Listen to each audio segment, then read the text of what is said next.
Andrew Downs. I'm proud to support Three Beards Media, and I would love to work with you. If you need merchandise for your company, organization, band, softball team, whatever, I can help. From name brand apparel to promotional items, large orders or small, online stores, and more, I can help your brand stand out. AKC Marketing is local, based in Johnston, and we are an employee-owned business, so our costs are low and our turnaround times are fast. But most importantly, we give you personal service to make sure you get exactly what you're looking for. Email me at andrew@akcmarketing.com or find me on social media, and let's make some cool stuff together. Now sit back and enjoy this Three Beards Media podcast.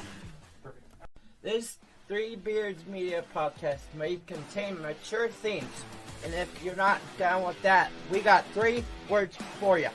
Like the podcast. Nailed it! Would you like to sample some of my nuts?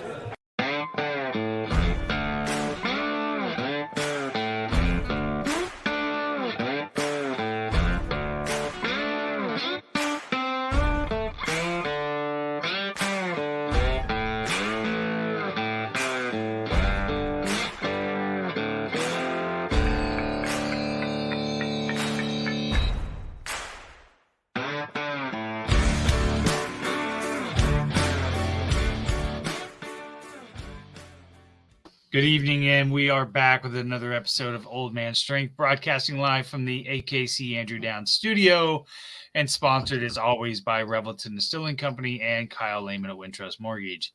I'm your host, Chris Shipley, as always, my cohort and not as old as me partner, Aaron Wall, fresh off a trip from Iowa. How are you tonight, Aaron? I'm doing good. I got probably my fix of Casey's Pizza while I was back for the next couple of years, because I did eat Casey's breakfast pizza every day while I was in town for breakfast. It's not good for my diet, but you got to splurge time to time. That's right. Did you try the loaded burrito that I told you about? I did. It was hot garbage. Shut up. Come on. It was dry. It's so good. The cheese is gooey. The hash browns are nice and crunchy. No, it was none of those things. The one I got was none of those things. Oh my God. I seriously, it's the best breakfast. It beats their Casey's Pizza hands down. Their breakfast pizza hands down. I believe you are wrong. Speaking of being wrong, I don't really have anything to pick on you about this week. You were in that's 2 episodes in a row. I know you were in Philadelphia. You got to tell your day job that you're not allowed to take trips where you're not allowed. Then you don't have time to put horrible takes online for me to pick on you for. I know I was really busy this week. I barely looked at Twitter. I know. Except for when you were bragging about seeing Carrie Underwood and being on the Rocky Steps for a party, and she was a legit good show. I'm not gonna lie. I'm sure she was. I also was clearly an old man because we were at a dinner at a Brazilian steakhouse. I had like 2 whiskeys and a beer earlier, and by the time 7:45 rolled around, I went back to my hotel room and took a nap. I was out of it. So perfect. Those work trips can really get you tired, man. I'm not used to that stuff. So, well, let's go ahead and bring on our guest. I've been following our guest probably for, I think, the last year. He popped up on my feed when our friend George Trice appeared on his podcast, and that's kind of how I found him. And then we've just kind of connected on Facebook and Twitter a little bit. And he was kind enough to invite me on his podcast, Drinks and Things, last week, which is he credits is the drunkest podcast, which might be the case. So as a return, and I've been wanting to get him on because I think he's got a really cool story. We want to welcome Marcus Goins from Drinks and Things. Marcus, yo, what's up, man? Hey, what's up, man? Thanks y'all for having me. I appreciate it. Yeah, of course, no problem. Local Iowa guy right now, but as we've talked about a little bit on your podcast, you told me you grew up in New Orleans. Right. So I got to know, let's just start there. Grew up in New Orleans, live in Iowa, went to Iowa State. How'd Yep. that journey happen? Hey, man, it's kind of an interesting story. So I grew up inner city New Orleans, single parent home. My mom had me when she was 17. I was actually her second kid. Grew up playing sports. Um, tried my best to find a way to get out of New Orleans, right? So I a scholar athlete, 3-sport athlete, track, basketball, football. Got a bunch of football offers and basketball offers, and I like to say life happened, right? So life happened, and my mom was like, you are not going to stay in New Orleans. You're not staying anywhere close to New Orleans. I was actually supposed to go play football at LSU, and so when she told me that, she actually called Jerry DiNardo at the time and told him, hey, look, he's not going to be coming to LSU. I had already signed my letter of intent and everything. And I was 17 years old, man. I got on the Greyhound bus with 2 suitcases and a laptop that was gifted to me by my mentor, man. I had never I've been out of the state of Iowa for some sports camps as a youth, but I had never really experienced really being out of Louisiana. So I got on a Greyhound bus, man, 30 hours, 2 suitcases and a laptop, and made my way to a place that my mom called Ames, Iowa, right? She didn't know it was called Ames. So I was actually accepted to Iowa State on a full academic ride. I mean, I was a star athlete in high school, but I was also kind of nerdy. I was that geek dude.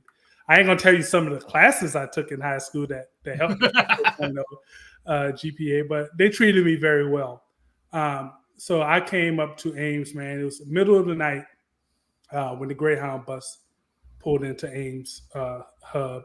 30-hour bus ride, Greyhound, 17 years old. Don't know anybody on this bus, but I had a couple of friends that I knew names of from AAU basketball from down in Louisiana. But they didn't really know me. I just knew of them because the AAU circuit is so small. When people are really doing well, you will learn their names. Man, I got to Ames.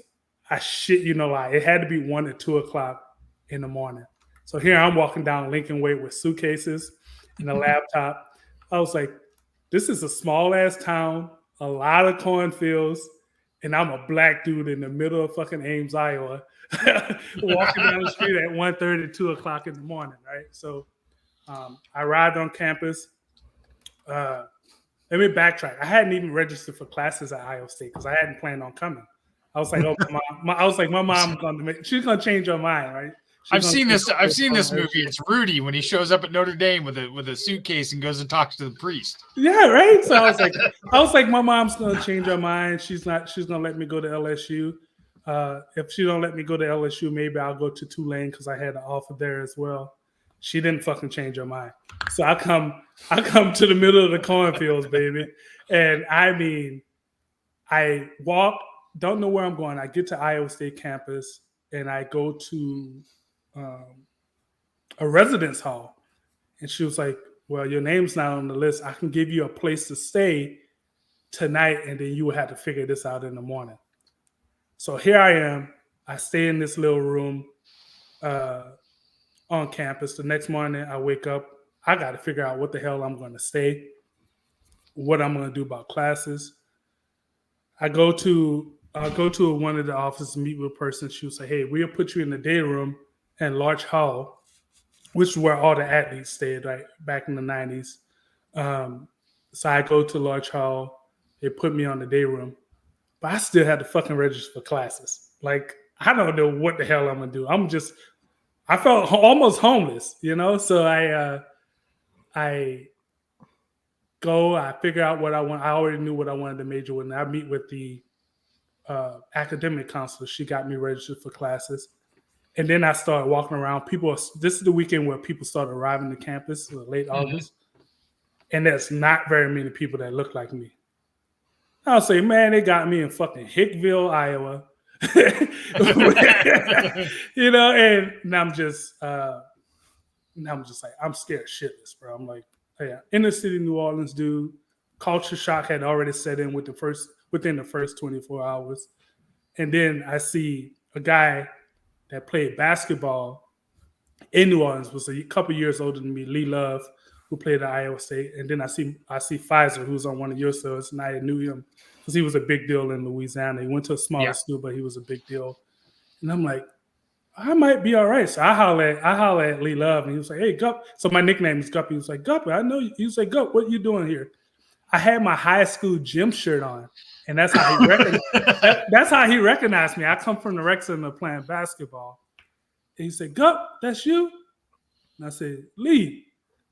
And so we hooked up, and he kind of showed me the ropes the first couple of days, and I slowly became acclimated to Iowa. But I tell you, man, that first winter, I skipped class like a week straight.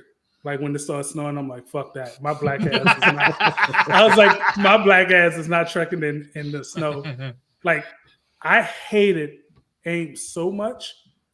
When I went home for Christmas break, I was a week and a half late coming back. But I told my mom, because she didn't know any better, that class hadn't started yet. So my RA, shout out to Tina, my RA, and then the residence hall director called New Orleans looking for me. I'm like, fuck, I'm busted now, man. So I had to hop on the ground and make my way back up. And then I've been in and out of Iowa since '98. Dabbled in a couple of different things with sports. Went out to Ohio for a while. Went out to the East Coast for a little bit. Omaha. Tried to go to Kansas City a couple of times, and things didn't work out. And I just made my way back to Iowa. One of the good things I like about Iowa is that we have all 4 seasons. It may happen all in 1 week. Yeah. But we do get all 4 seasons, man. And I just somehow fell in love with this state. The people are great. The education system is great, and I get to meet people like y'all, man. So here we are. So go ahead, Aaron. I don't know if he's gonna agree with what he just said here in a little bit or not, because I'm gonna grill him right now about something. Grill me. Come on, let's go. I'm here for it, baby. Chris said that you said your podcast is the drunkest podcast. Hey, if you want to travel to Iowa, we can prove it to you. I was just there last weekend. Right, you should have connected with me, man. But I used to do a beer podcast on this network, right? The question is, have you ever had anybody pass out in the middle of the podcast? Because I did once. I did have somebody puke. We didn't have that. I laid down and just went to sleep. Oh no! So yeah, Aaron passed out on his own podcast. That's right. I did. So the thing is, like when we casually hold in conversations, we'll drink beer, but as Chris experienced last week, we start every show with a shot, right? We start every show with a shot, and then we do a shot at the halfway point, but we drink different things throughout the episode. I'll give you how we started with drinks and things. So it was COVID year, and we were bored shitless. I mean, I feel like that's when everybody started a podcast. Was right? Yeah, I know, right? There's a lot of them. That's when Old Man String started. Yeah, and it's just like, man, we sitting around on my back patio and we just bored, and we're drinking. Like we are drinking because it's 5 of us, the only ones ever hang out. My whole drinks and things crew, we've always been tight. And then it's like, hey, bro, everybody's doing these fucking podcasts. Let's start one. So we started one under a totally different name, right? And we had the mic that I'm actually talking on now is our original mic from our first podcast. And we had a different name, and we put 4 episodes out, and we just get slaughtered on these 4 episodes. And then I get a message from someone saying, hey, we have the old name of our show. We have that trademark. And me being me, I'm like, prove it. They fucking proved it. So we had to change our name to Drinks. What was the name of it? What was the name before? Whiskey, Wine, and What the Fuck Ever. Shut up. That's awful specific. Yeah, whiskey, wine. So we was just going to start where we drink all day and the whole show, and we would rate what it was that we were drinking. All right, that's how we started it. And my brother-in-laws and I, and then Andy and Remy, bro, and we'll just get plastered on that back patio and start podcasting. And then it was like we put a couple of episodes out, and then people start asking for more.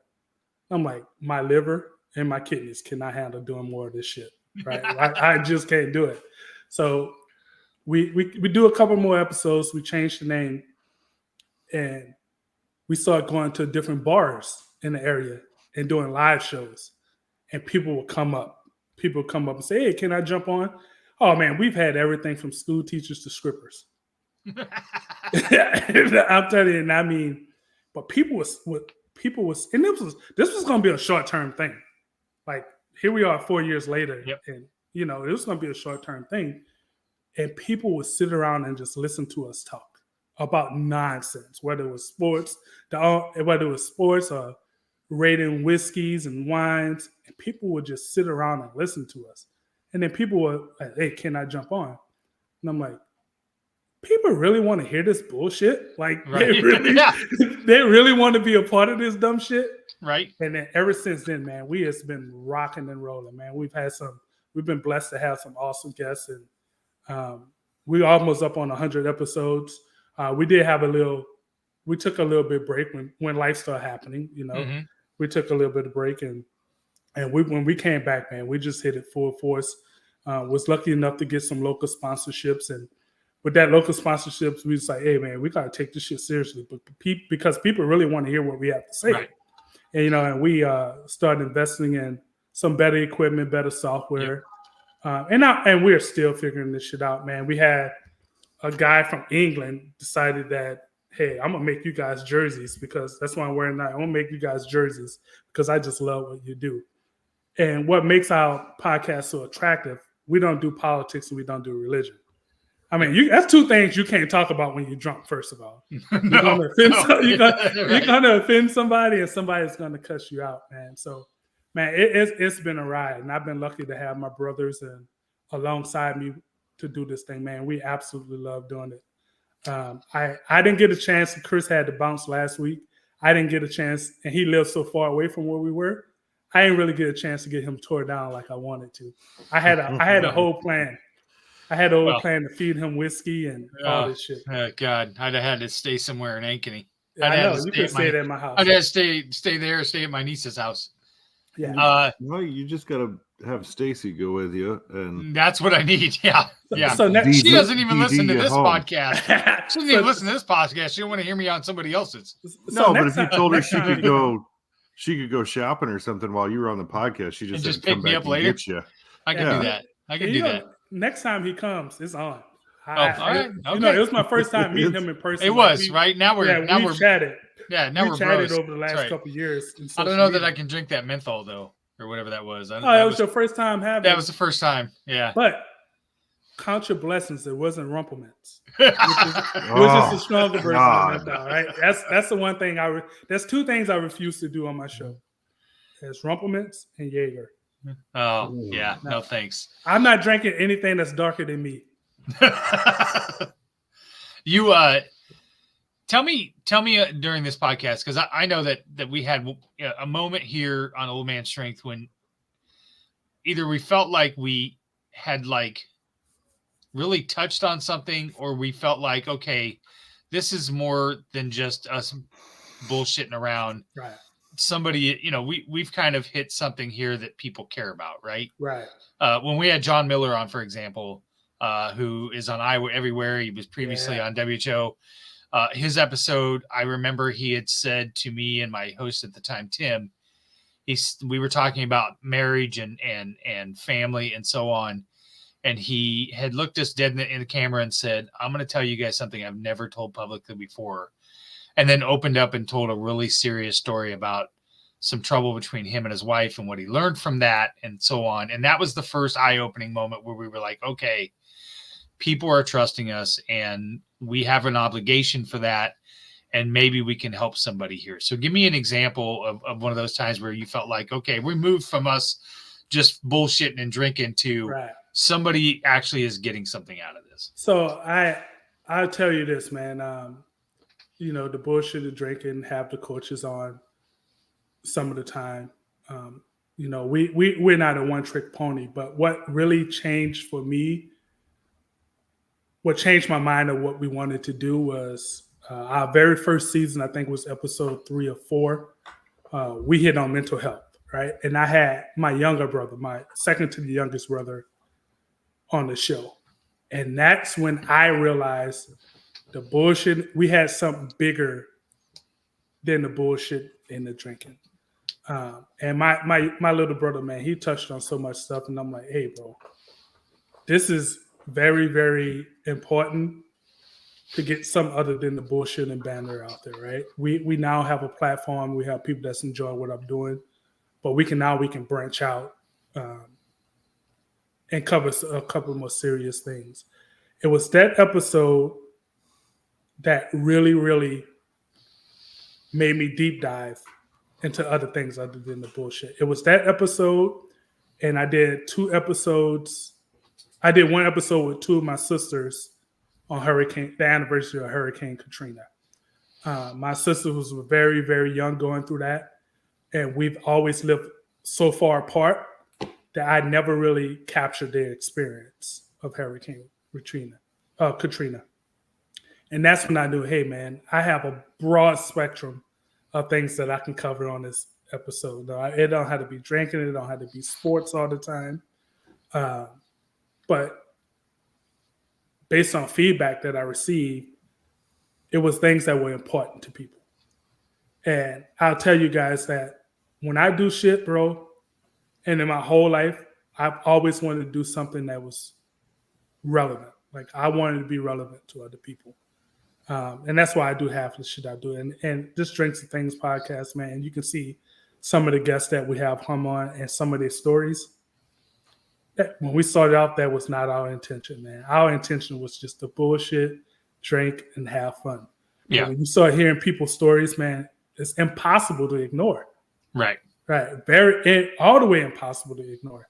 And when I do those stories, we do those shows like the mental health stories or someone overcoming adversity.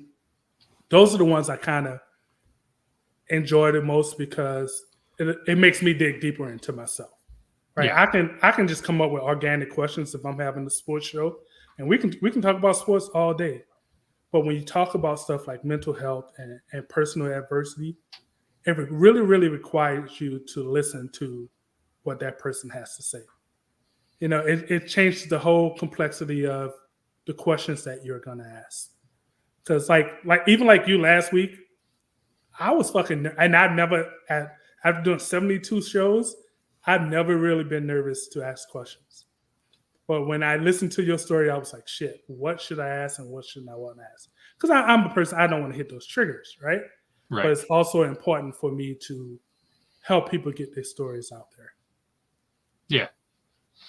No, I get it. Sometimes you wonder, like, how should I ask this question? How deep do I want to go? Whatever else. Right. But I think there's been plenty of times, just like I told you afterwards, there's been a lot of times where afterwards the people have said to me, this was a lot of fun, thanks a lot or whatever. But some of the best things you get are a random Twitter DM or something from somebody that says, hey, I listened to this episode and I can't tell you how much it touched me or it really helped me or whatever else. And that's Aaron and I, when we started Three Beards, the big thing that we wanted to do is we wanted to sink a lot of money, whatever we took in, back into the community, whether it was giving back to charity or helping other organizations or doing sponsorships or whatever else.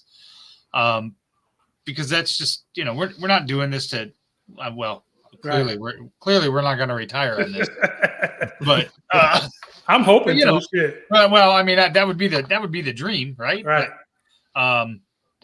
But that's just not. I want to be able to help people and stuff as well, especially like I said, after 2017, my outlook changed on a lot of things too. You know what I mean? Yeah, I get you. And like I say, you want to do things that makes you relevant to people or make your show relevant, right? So I know you guys push out a bunch of different podcasts and they are all great. And the thing is, like, I want to give people that opportunity to share their story. Yep. Sometimes when you share your stories, it's life changing, not only for the people that's listening to it, but to you as well, right? Yep. And we just finished the mini series with you being our last episode in the mini series, Tackle Mental Health, right? The 3 guests that we had on, man, it's shit. It makes you realize there are bigger things in life than what I'm currently doing, right? Me, Old Man Strength, Three Beards Media, we have platforms that can allow people to open up. And that's what it's about for me, man. I'm not saying we're not going to do the shows where we bullshit or do the shows where we have the basketball coaches on, right? So, sure. That's not what it's about all the time. I would love to have a show where I can drink whiskey and do it all the time, but now we have a duty, right? We have a responsibility now. Hell, last episode we had 4 guys. There 3 guys that played football in the late 80s, and I'm telling you right now, I never laughed so fucking hard in my life that entire episode. Yeah, man. I mean, when they were telling the stories of naked gassers at the Olsen building, I about fell out of my fucking chair. I wouldn't want to see that, man. No, did they go 0-10 next year? Did they go 0-10 that year? No, that was before. Naked gassers? No, that was during the Walden era. So that was before the 0-10 year. Oh, okay. All right. I want to circle back and ask you a question that dawned on me when you were talking about your mom insisting you weren't going to LSU and you were getting out of New Orleans. So, and if I'm reading it wrong, correct me. But I'm guessing you probably weren't. You grew up in a pretty bad area and neighborhood. So, So let me ask you this: I grew up in the Methamphetamine Project. How bad? Okay. How bad could it have been for your mom to say you're getting on a bus and going X number of miles away to a place that you don't know by yourself? Like that to me as a parent, and shout out to your mom because she, that takes a lot of guts, but it had to be really bad where you were for her to say that's a better option for you. Hey man, if y'all get a chance, Google or YouTube Methamphetamine Projects New Orleans. Like I'm talking about the hardest project in New Orleans. You're talking about drugs, you're talking about murder. And, I was lucky enough that I had mentors that were actually in that game, but make sure that I stayed out of trouble. But my mom saw something that she wanted better for me, right? LSU, 60 to 80 miles away from the project. It was too easy for me to go back home, right? And that's one of the reasons she wanted me to get today. Man, the Methamphetamine Housing Project has actually made me who I am today. I'm a teddy bear, I would tell you, but if you test me or one of my friends, then that Methamphetamine Project in the New Orleans come out on me. I know it probably don't seem like that because I know some people. But, bro, the Methamphetamine Housing Projects, nothing nice, bro. Ravaged with drugs, murder. And it was very weird because we didn't have gangs. It was people out there doing shit by themselves. But my mom was like, "There's no way in the world I can have you this close to this place. You have all the potential in the world to go do something better." And I wanted to play ball. It was always my lifelong dream to play ball at LSU. That's all I ever wanted to do. I wanted to be a husband, a father, and play ball at LSU. That's all I ever wanted to do. And when Coach Jerry Donardo came to see me at practice and he offered me, I was like, I had life made. And then when my mom was like, it was the summer, man. Summer when I'm about to leave. I'm like 3 weeks away from leaving. And she called and she was like, he's not coming up there. And there was some shit that happened in May with a close friend who's no longer with us that kind of factored into that decision to send me up here. But I will tell you guys this. Not very many people from that neighborhood get the opportunity to go to college. That's an old saying, man. If you're in that neighborhood, the only way you're going to get out, you're either selling crack rock or you have a wicked jump shot. Right? And that's one of the things that's always stuck to me. Choose the ladder. And I was a kid. I was never in trouble. I was a good kid, maybe even borderline great kid. Because I was never in trouble because all I ever cared about was ball. So if I can do anything, put a ball in my hand, that's what I did. And shout out to my big brother Duncan. I was probably like 6 years old. He was our next door neighbor. He was the first person that ever took me out with a ball and allowed me to play catch or shoot baskets.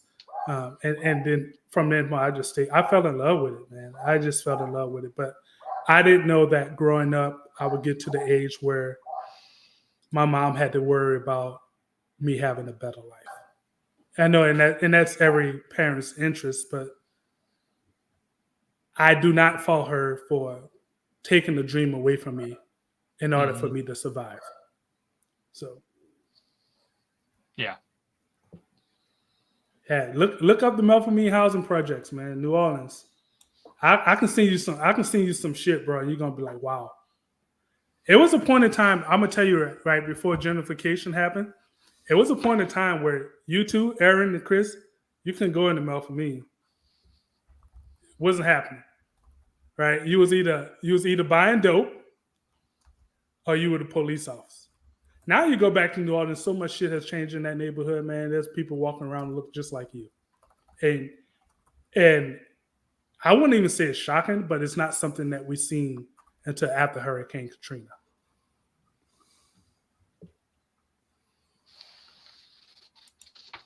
So why Ames? So Ames was actually, Iowa State University was actually the first academic scholarship that I was offered. I went in my guidance counselor's office, and she said, they came what was called College Day or College Recruitment Day, and they had a recruiter from Iowa State there, and she introduced me to him. Sent my transcript in. They offered me the George Washington Carver Scholarship, actually. They offered it to me, and I'm like, no other schools were really after me because they had already signed my letter of intent, and I was dead set on going to LSU. And I remember picking up the letter that said Ames, Iowa, right? I remember picking it up and say you were accepted. And so I just was going through all the mail, and I was like, I'm not seeing any other places that had really accepted me into the school. I mean, they accepted me on academic scholarship. Growing up in inner city New Orleans, I have no way to pay for school if I'm not playing sports. Right? I have no other way. And that was the only place that offered me a full ride. I didn't even visit Ames. I didn't even know what Ames was. I just fucking got on the bus and came up. And here I am surrounded by a bunch of people that look like you. And here I am. I'm still here. Let's see now. Sorry, what year was that then? This was 98. 1998. 98. Yeah, okay. It was 1998, man. And I was scared shitless, bro. I could shoot a brick on that Greyhound bus. And one of the freakiest things on a Greyhound bus is they stop and pick up prisoners, right? They'll stop in certain cities and pick up prisoners. And on the way up here, one sat right next to me. I never got up to use the bathroom. I think I held my piss for 13 hours. It probably was running down my leg at one point, right? It's just, yeah, it was a very interesting choice. I didn't know I never knew what I was getting myself into, but I just remember my mom walking me to that bus station with my mentor and me getting on that bus. And here's the time where I had to grow up. I had to grow up and become a man faster than I wanted to. Yep. Can you imagine yourself Aaron, imagine yourself going down to New Orleans as a 17-year-old on a Greyhound bus? No. That's no Casey's Pizza. Yeah. No Casey's Pizza. I know, that's horrible. Well, I was thinking about that too in reverse, in that I would imagine I'd be just as scared if I was placed on a bus and I was going to New Orleans in a completely different culture shock for me, and not know a soul. I'd be scared to death. Man, I'm gonna give you guys a little bit more insight on that decision. one of the things you deal with when you grew up in the city and you one of the few that made it out is what, and we talked about this last week, Chris, survivor's guilt, but on a different level, right? Different aspect, different perspective. Why was I so lucky to get the opportunity to go to college and my friends were not? Like, what did somebody see in me that they didn't see in my friends, right? So, every day I think about how blessed I am, that someone saw potential in me to help me get that exposure, whether it was sports or anything, to allow me to come up to Ames. I have no business being in Iowa. I had no business being in college as an inner city kid growing up in the Melford housing projects. That was not my destiny. The odds were stacked against me to make it out of there. But somehow the higher power saw something different in me that he blessed me with the opportunity. I tell you, I had a couple of friends that went to college in Oklahoma for a little bit. And you have myself and one of my very best friends, Nate Big Easy Lofton, played for the Harlem Globetrotters. He had the opportunity to go for college. And then my younger brother went to college. From my close-knit friends, we were the only ones that had the opportunity to go. So you're talking 5 out of thousands, that had the opportunity to go to college. It's just that nobody really showed interest in the kids that grew up in that environment. Sure. Which is a fucking shame, right? It's a shame. Yeah. I know sometimes you have to carve your own path, but there's also sometimes where you need somebody to reach out and give you the hand, right? And I was fortunate enough that I had a high school guidance counselor and high school coaches that gave me that exposure. I was an incredible student. I was an incredible athlete. So I got a chance to pick my lane. Like, whether I want to go play ball and get a college education for free or hit the books and get an education for free, So my path was really set. And it's very different than the generation right now. In New Orleans, it's not very hard for kids to, thank goodness, to get a look to go to college. Because there are some different programs now. It's not the best, but we're making progress. Let's take a quick break here. We'll get a word from Revelton Distilling Company, our primary sponsor, who launched their new bourbon about a month ago. Aaron finally got his bottle. We sampled some at the barbecue this weekend. So let's get a word from Revelton. I want to come back. I want to talk to Marcus about what he does now and parenting. I want to ask him some parenting questions and things like that. So we'll get a word from Revelton Distilling Company. Why take the best corn in the world and make it into fuel when you could make it into whiskey? That's the question that launched Revelton, Iowa's most visible and fastest growing distillery. Owners Rob and Christy Taylor embrace the grain-to-glass philosophy, sourcing ingredients locally and overseeing on-premises production and bottling at their facility in Osceola. One sip and you'll agree that Revelton's handcrafted whiskeys, gins, and vodkas are the best you've ever tasted. And with the launch of their rye whiskey, made with 100% Iowa-grown rye and corn, and their new bourbon coming soon, there's more Revelton to love than ever. Iowa's own Revelton Distillery. ReveltonDistillery.com. All right, and we are back. Thanks again to Rob and Christy at Revelton Distilling Company for their continued support of Three Beards Media and of course Old Man Strength.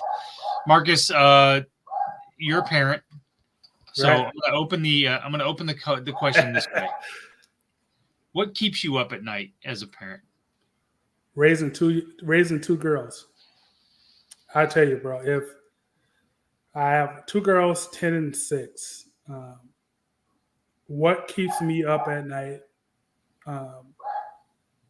is worrying about the way that they're going to be treated, right?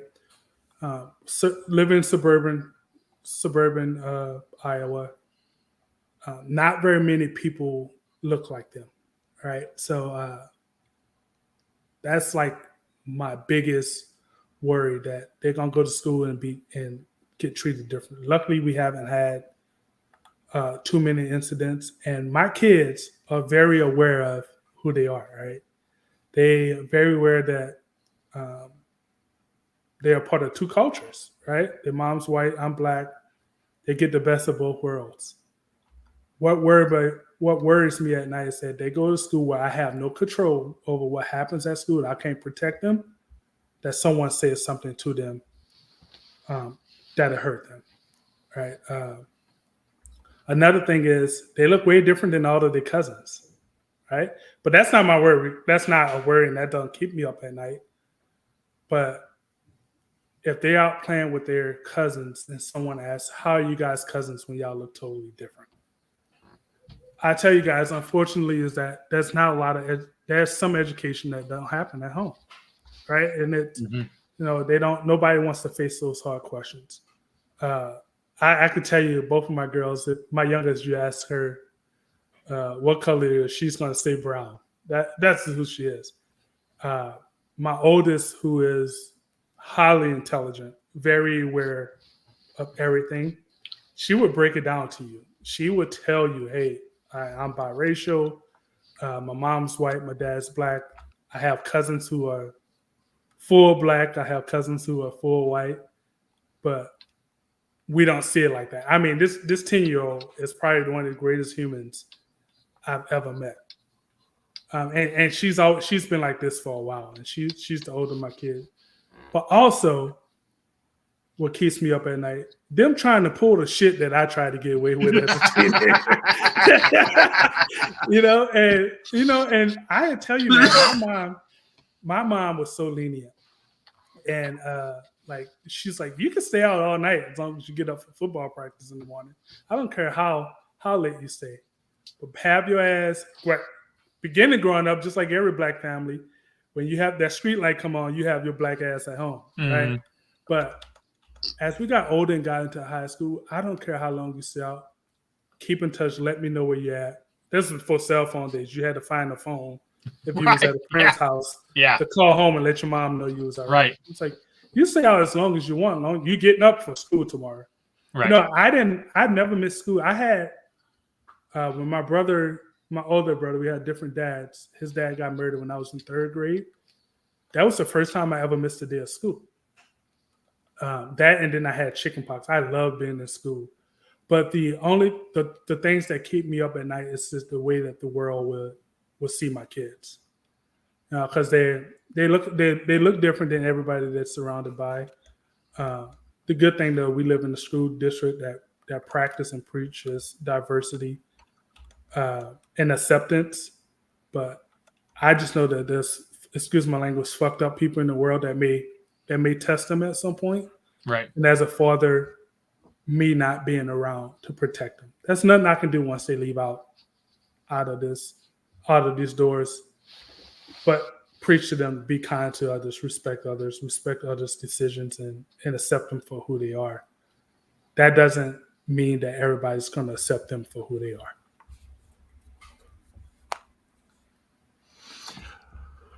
It's difficult. So Chris and I grew up in Iowa, but at least Chris grew up in Des Moines, right?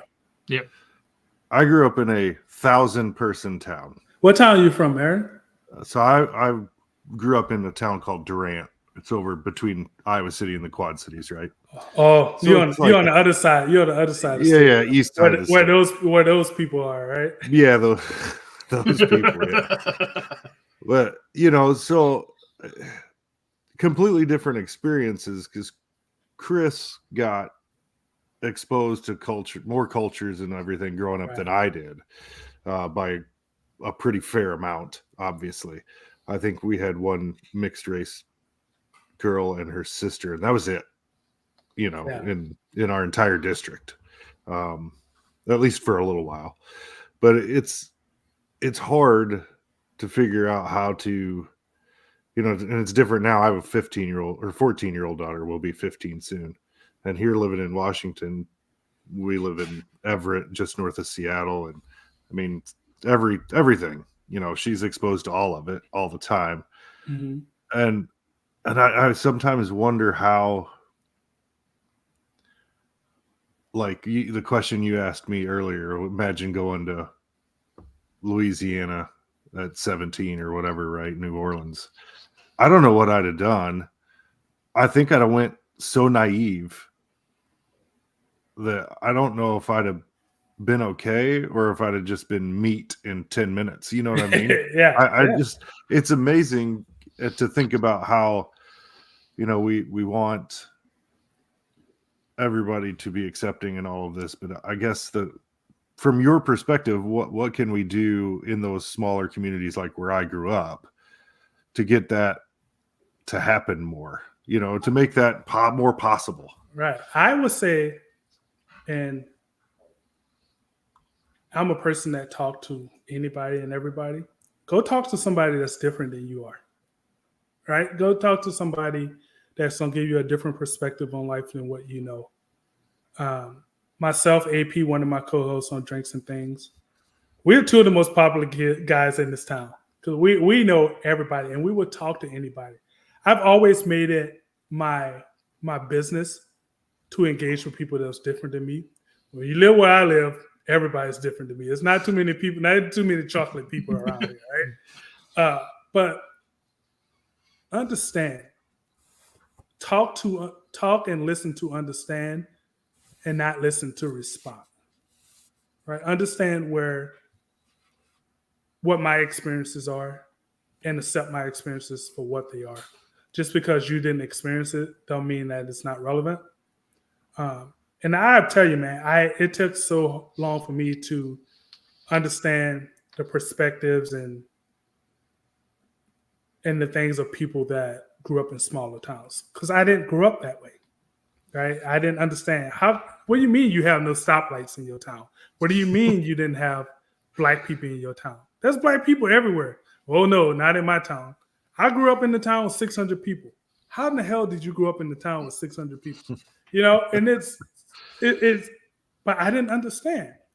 So I had to make an effort to understand and appreciate that people are different than me.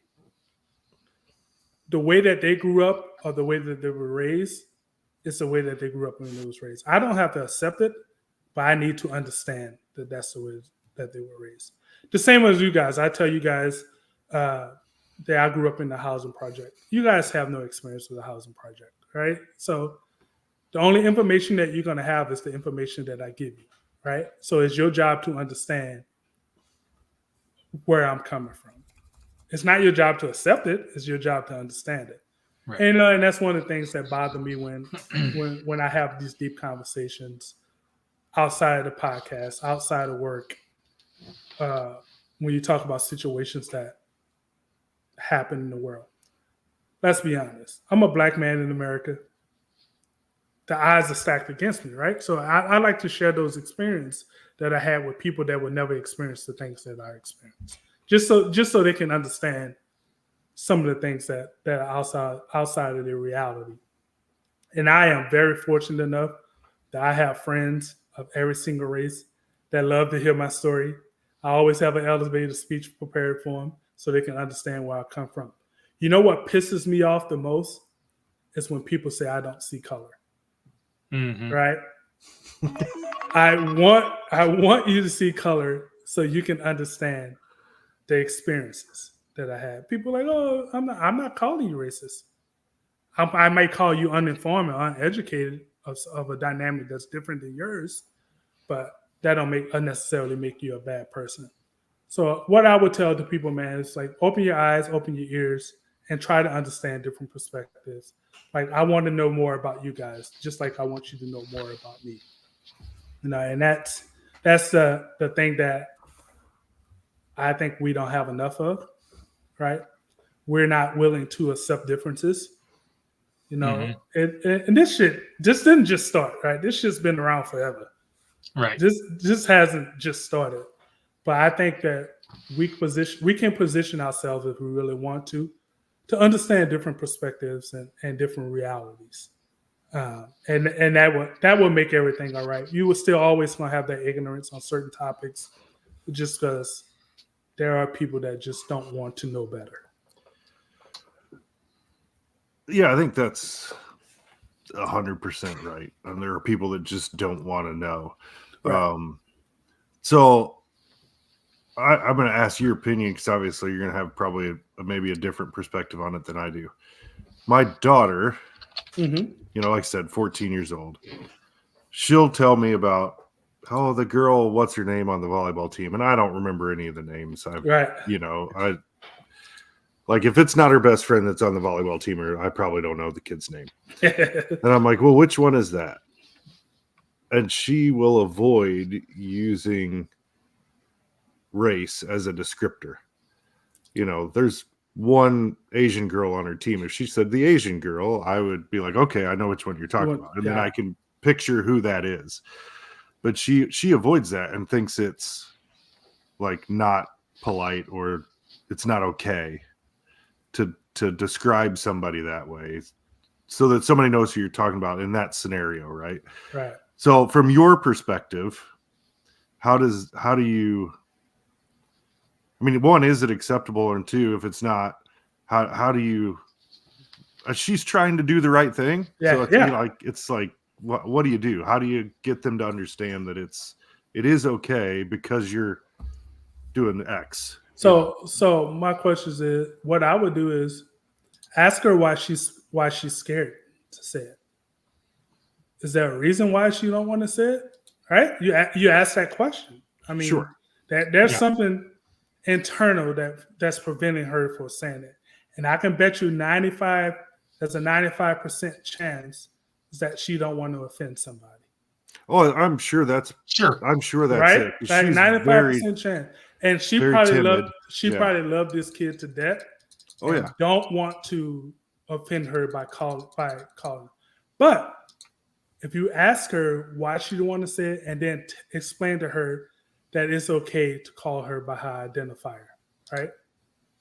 You know, that's perfectly fine. She just may not be comfortable saying it because she's scared of a reaction, right? I tell you, Aaron, one of the things having biracial kids, I've never told my kids what they had to identify as. I never say that you had to be white. I never say you had to identify as being white, or identify as being black, or identify as biracial, or being biracial. You identify with what you want to identify. Just know that we love you exactly the same, no matter who you are or what you are. There's something going on in your daughter internally that's preventing her to say, identify that girl the way. And I can promise you, 95% chance she's nervous of saying the wrong thing. I'm sure you're probably right. I mean, because she's terrified to upset anyone. Yeah. So it's, you know, it's just who she is, right? Mm-hmm. Very tentative about that kind of stuff and doesn't want to upset anybody. It's great, right? I'm glad she's that way, right? I'd much rather it be that than like be like me and not give a fuck most of the time. Have that conversation with her and see why she won't say it. It may surprise you. You may actually learn something from her. Oh, I learn stuff from her all the time because, again, she's grown up in a different scenario than I did by quite a bit. You know, it's complete opposite of how I grew up. So and I can tell. I bet she's just nervous of saying the wrong thing, because we have so many different people that identify as different things right now, and you don't want to upset or offend anyone. So I think it's totally normal for her to be like that, because I mean, I have kids that won't pick what they want to identify, and I'm A-okay with that. You know, they'll just say, I will tell you, I've had them say that they're just both, and I'm like, all right, I'm cool with that. You know, it's not 1960s. You don't have to, you don't have to pick one. They say I'm both. And I mean, I think kids are more conscious now than we give them credit for. Yeah. They're way more conscious than we give them credit for. And the fact that she's doing that out of, I won't even say fear, it's almost respect for not offending somebody. Kudos to her.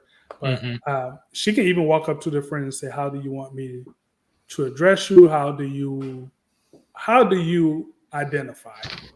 Right? At 14, that's high school. She's 8th grade or 9th grade. 8th grade, be ninth grade next year. Yeah, I mean, so she'll get that courage and see what that person prefers. And with her friends, she might be fine. I don't know, because I don't get to see those interactions as far as how they have those discussions. But it's like when she's talking to me or her mom or another adult, like, and that person's not even there. That's what I'm talking about. It's that's bravery, bro. That's bravery. She don't want to offend her friend, and when your friend is not even present, that's not but respect, man. Yeah. So. But I encourage her to have that conversation with her friend. Right? Encourage her to do that.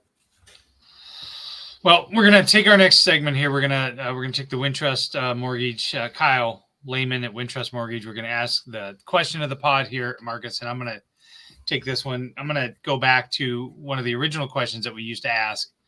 So the way this segment works is I'm gonna ask you the question. I'm gonna let you think of your answer. I'll play an ad from Kyle Lehman, and then when we come back, I'll re-ask the question and let you answer it. So the question is: you have a magic DeLorean time machine, and you can go back. You can go back 10 years and speak to Marcus from 2014. What piece of advice are you going to give Marcus in 2014? All right. So think of the answer. We'll come back with a word from Kyle Lehman at Wintrust Mortgage, and then we'll get Marcus's answer. Are you in the market for a new house and unsure of the mortgage process? Want to know that you have someone looking out for you? Kyle Lehman from Wintrust Mortgage is a down-to-earth, knowledgeable lender who can be there for you in your corner. He can work with you in any of the 50 states and is just what you need to expand your home search. Kyle will work with you through the entire process with little to no work from you. Take the worry of the mortgage process out of the equation so that you can focus on looking for your dream home. Contact Kyle at www.wintrust.com/Kyle-Lehman or call him at 515-473-0546. All right. And as usual, if you are looking at a new house or looking to refinance, whatever, I can't recommend Kyle Lehman enough. He saved me a ton of money. And he has done a lot for charity and things like that. He's just an overall really great guy. Been a huge supporter from day one of Old Man Strength. Was one of the first guys that called us when we started off and said he wanted to be a part of it. So just a huge shout out to Kyle. All right, Marcus. So you have this magic DeLorean time machine. You can go back to 2014. You can give one piece of advice to Marcus. What are you giving? Oh, man. Hold on, let me sip this. The host of the world's drunkest podcast. I gotta is drinking a White Claw. Come on, man. I did this for you two. Yeah. I know. This is the only thing I have in the studio right now. White Claw. But I did this for you. You need to rescind your drunkest podcast title. I did this for YouTube because I know you Iowans drank this shit. I don't touch that garbage. Yeah, damn lie. I know you do. I've had one seltzer in my entire life. It was a White Claw black cherry, and it was the worst thing I've ever had in my life. The shit's not good. It's not good. But I wanted to fit in with. He wanted to be whiter than we were. That's what he wanted to do. I wanted to be baby powder white today. Can I be offended by this? Yeah, you should be offended because people from your state drink this shit. I actually don't like White Claw at all. It's bad enough that everybody thinks all Iowans love Busch Light. Y'all do. Now it's White Claw. Now it's White Claw too. Hey, Chris, what were you drinking last week? Might have been a Bud Light. It was a Bud Light. It was a Bud Light. Okay, it wasn't Busch. It was a Bud Light. It's the same shit. Yeah, it's the same shit. But this White Claw shit is nasty. But I wanted to welcome y'all to the Marcus. I don't drink anything darker than me. So. Hey, that's why you drink White Claw. All Chris drinks is mayonnaise then. Ooh, you one of those that slat of mayonnaise. Wow, man. So I'm going to get a little deep on y'all right here. 2014, Marcus. If I can travel back. Oh, man. Don't forget to reach out and grab people. I'll tell you guys, man, I have been very, very, very blessed, to say the least. And that's an old adage. When you bless, you build a longer table, not build a taller wall.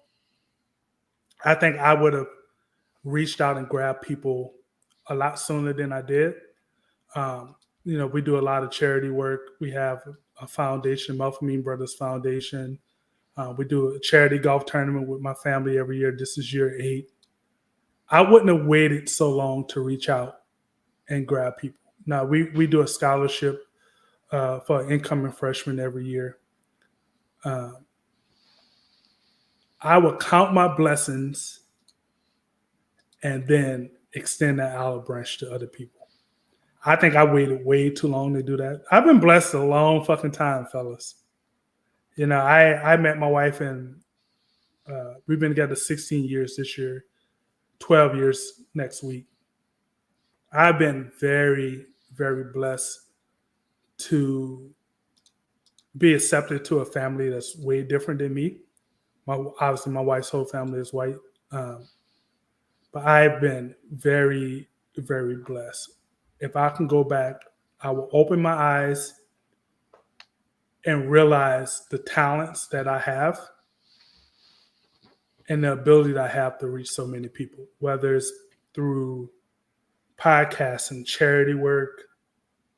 It's a gift. It's a gift that I have, right? I would hate to die and not do the very thing that I was gifted to do.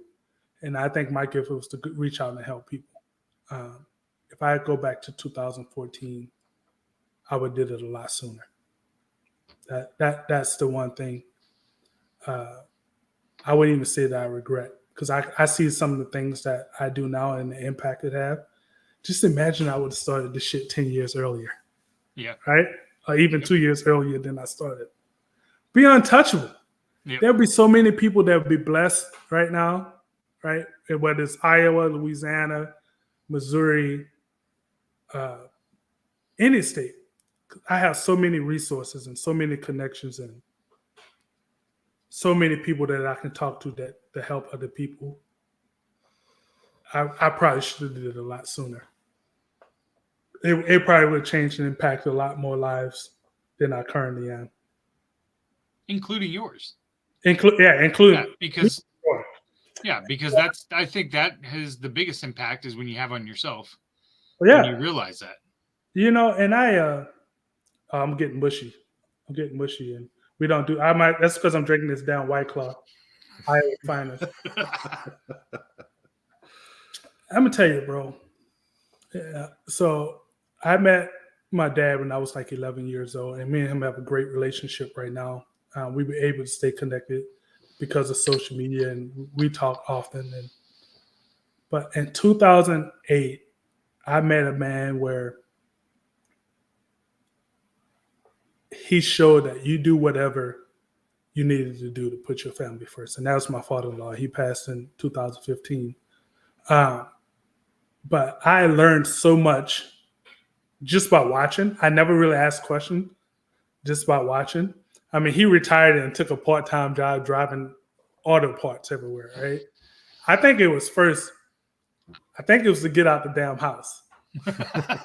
Secondly, my 2 youngest in-laws was driving him crazy, always asking for shit. So he had to continue to work. But man, just watching him, the way that he navigated life, I picked up so much from that. And then my Uncle Jesse, who was my wife's uncle,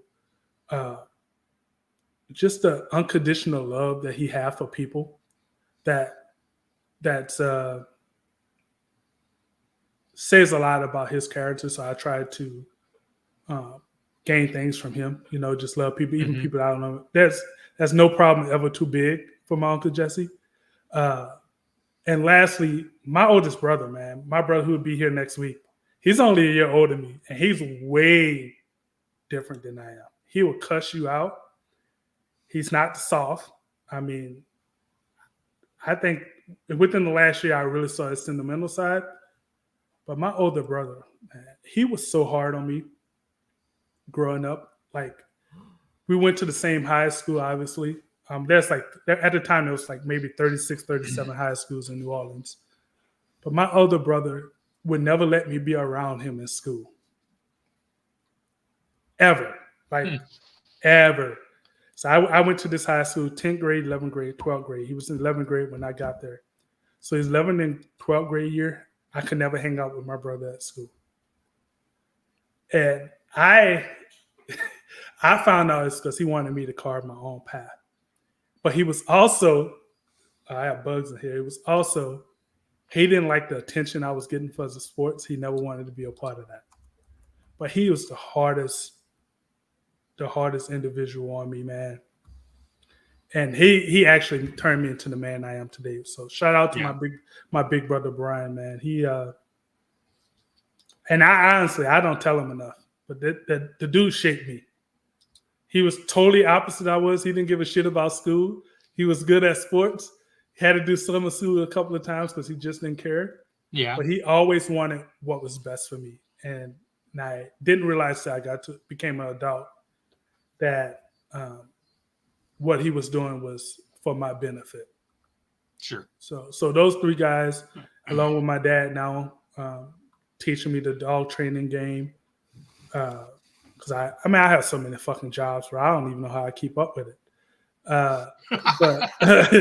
But yeah, so those guys have had a major impact on my life. So if I had to go back to the original question, if I had to go back to 2014, I would wrap everything I learned up from those individuals and apply myself more to others. Yeah. Great answer. Well, when your brother comes, you just give him a White Claw. Open right. He ain't gonna drink. He's a Remy Martin and Heineken drinker, man. Heineken. He's Heineken, bro. So in New Orleans, Heineken's $1.50 a bottle. What? I might drink it for that cost. $1.50 a bottle in New Orleans, man. And up here, people don't drink Heineken. Y'all drink Blue Moon. What else y'all drink? No. White Claws. Not drinking Blue Moon. Busch Light, Bud Light. Anything from the Anheuser-Busch. Anything that says light on it. That's what I'm all Ultra. about. I drink Ultra. See, there you go. I had Ultra. You had Ultra last week. I did have Ultra last week, man. But yeah, it's a ride. Cheers to you guys. Well, we're gonna wrap up with our final segment in spirit of what we do around here, which is to try to raise money for charity. And this Steph Copley shut the fuck up segment is brought to you because Steph Copley famously told one of the hosts on this show that is not named Chris to shut the fuck up so she could finish her point. So we decided shout out to Steph. So Steph tickets are right behind mine and Jack. Oh yeah. Yeah. Shout out to Steph. Steph's a card, man. So in order to what we do here is we will play a little ad from Steph, inviting people to donate to the Young Women's Resource Center, which is a wonderful organization. And then when we come back, Marcus, the rules are you get to say whatever you want. And Aaron and I have to shut the fuck up and not react and not say anything. And you get carte blanche to say whatever you want. Yep. Okay. Any subject you want. Whatever you want. People need to hear. I get to say what I want. All right. So let's get a word from Steph and then we'll come back and it's Marcus's pod for the next 1 minute. Hey everybody, it's Steph Copley, the woman behind the STFU segment on the Old Man Strength podcast. When I told the guys I wanted to sponsor this segment, they recommended that I make a charitable donation instead, so that's what I did. I chose the Young Women's Resource Center in Des Moines, Iowa. They're a nonprofit that supports, educates, and advocates for girls and young women ages 10 to 24. Their whole goal is to make sure that these young women become strong, self-confident, and successful.